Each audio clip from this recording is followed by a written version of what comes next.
welcome back to another episode of the Pain to Power podcast. This is your host, Justin Banks, and we are back after about 2 months, a little over 60 days since the last episode was released. We talked about the language that can ensue while learning. We learned about the pain one can feel, but also about the lessons and blessings that will be revealed through the process. These last 2 months have been nothing but languishing while learning. I've had moments of happiness, but honestly, I've also had extreme moments of sadness and anger, anxiety, and depression. This has been a level of darkness that I haven't felt before, and I've had my moments of being in the dark. These last 2 months have been a little bit different. I always try to gauge my mood with whatever J. Cole songs I'm listening to at the time. Usually, if I'm listening to one of his upbeat, mixtape songs, I'm probably in a pretty good mood. The songs don't relate too much to me, but it's always a good vibe. Then there are those moments when the mood switches and so do the songs. Sometimes I'm feeling high, then I'm feeling low. That's the J. Cole lyric from his song Two Face. In the same song, he says, "You know me, but what side did you get to know?" And not a lot of people have seen some of my other sides. There have been moments where I've been down and out, but still hopeful. So in those moments, I'm always listening to Sideline Story or A Dollar in a Dream 3. These songs have been essential to really get my feelings out, but can also help me reset and motivate me to push for more. But there recently came these moments when the songs weren't helping, where they actually made me more upset because I wondered, how long do I have to keep singing the same song? Has your life seemed like that broken record playing over and over? When can I be in the mood to play my happy songs over and over? Why is sadness on replay? Why is the dark so consistent? I know that right now there are so many people feeling like they're in a dark place for a bunch of different reasons. I recently watched a video and I saw the speaker give a great quote from a man named John Maxwell. The quote said, "A man can live 3 days without water, 40 days without food, but only 5 minutes without hope." Through all of my anxiety attacks, I have always had hope. There's always been some positivity to me, and I love that this is ingrained in who I am. It's ingrained in my character. There came a time, though, where the hope I always had flickered on and off. I felt like my spirit was flickering. It was there, and then it wasn't. I was moving on autopilot, and the only time I did feel something, it was pain for a bunch of reasons. I felt the darkest of blue. Then I began listening to one Cole song more consistently, and this is when the true concern came. He has a song called For Whom the Bell Tolls. You ever had that song where every lyric just seems to relate to your life? For example, he says, "I'm searching and praying and hoping for something. I know I'm going to see it. I know that it's coming, Lord." These words represent the glimmer of hope that I was still holding on to. But then he says, "But what do you do when there's no place to turn? I have no one. I'm lonely. My bridges have burnt down, Lord." I've said before that I've always been a man of strategy and making moves to be prepared. When you follow God, those moves seem to be thrown out the window because it's time to follow His plan.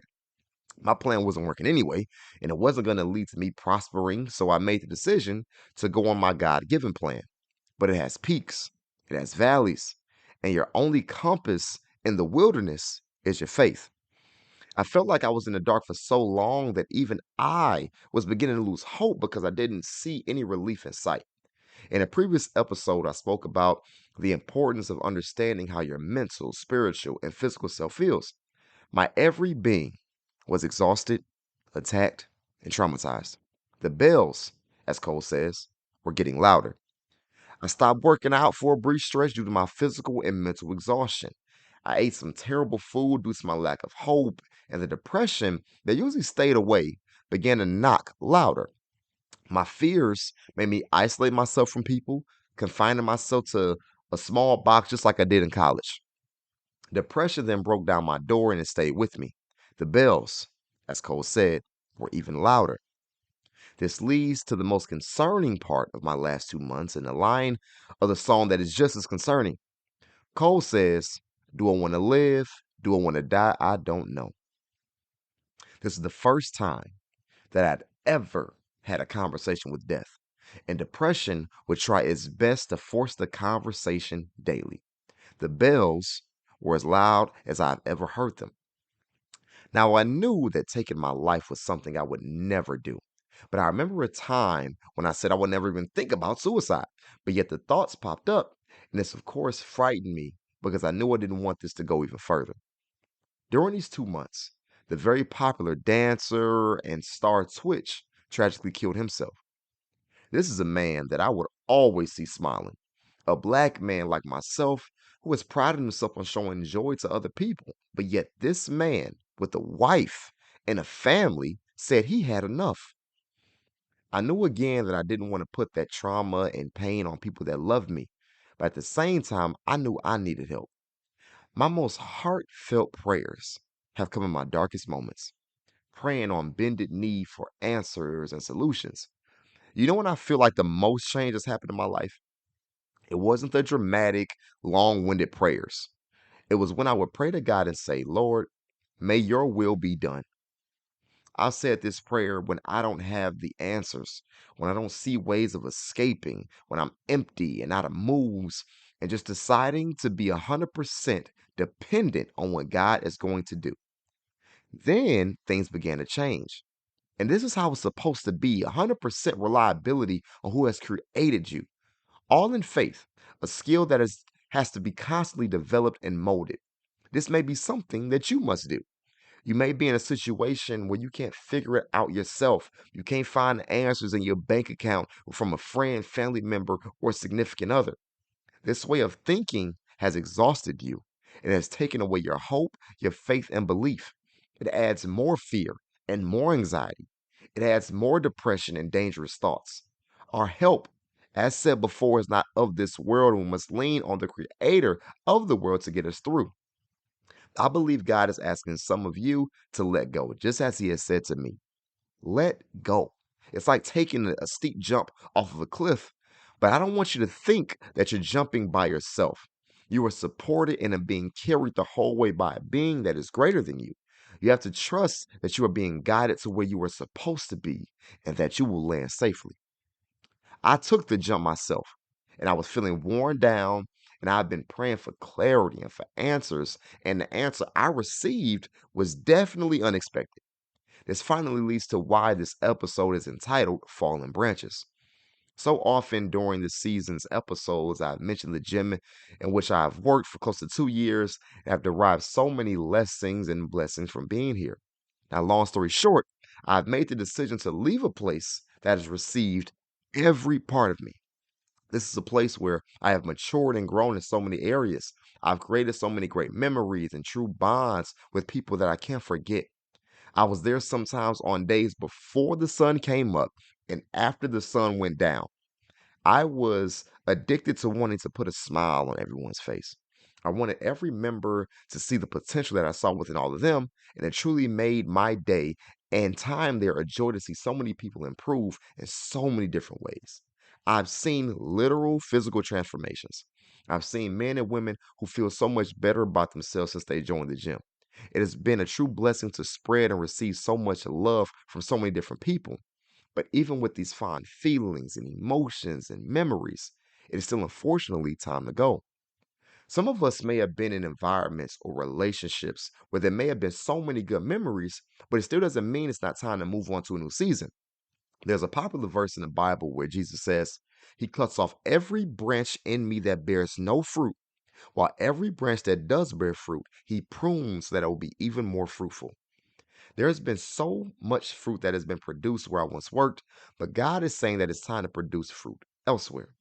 It doesn't mean that I always like the decision, but this is a prayer that has been answered, and it's a decision that I must follow. In order to do what I must do with my life, I need a reset for my well being.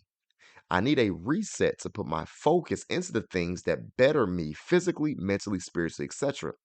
I'm proud to be able to bear fruit in other places. But then a time came where I asked the question, how much of my personal being is bearing fruit right now?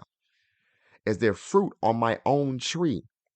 And when I reflect like we all must do, I would think back on my emptiness, the darkness, and dangerous thoughts, and I could see my own tree was barren in too many areas.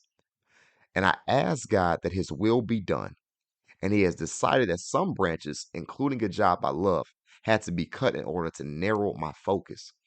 I want us all to pay attention to the end of the verse. Not only does he cut off branches, but God prunes where you can be more fruitful. Now I'm in my first season of me time, my first season of what does Justin need? And even though I'm sad I'm leaving areas I love, there is also this excitement to become a bright light elsewhere, starting by creating a bright light within myself. And now this may be your turn. This is probably a time to ask yourself, are you bearing fruit?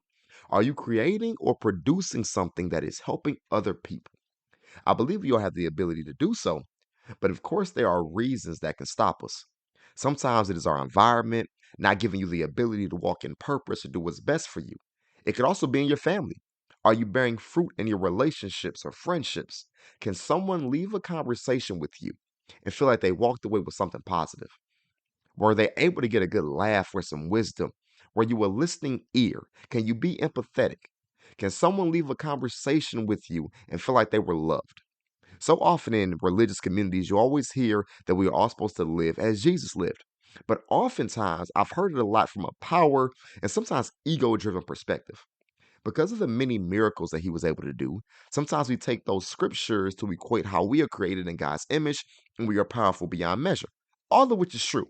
But if you look at Jesus with all knowing knowledge and supreme power, he still used that power and washed the feet of others, fed others, healed others. These miraculous events weren't done to show out, but to help his people. And through this service, people began to follow him. By fighting and resisting temptation for 40 days and 40 nights, he bared fruit for all of mankind. This fruit helped others around him. Now, do you just look at God to make yourself feel powerful and superior over others, or are you actually able to use the beautiful gifts that you have been given and use it to serve other people?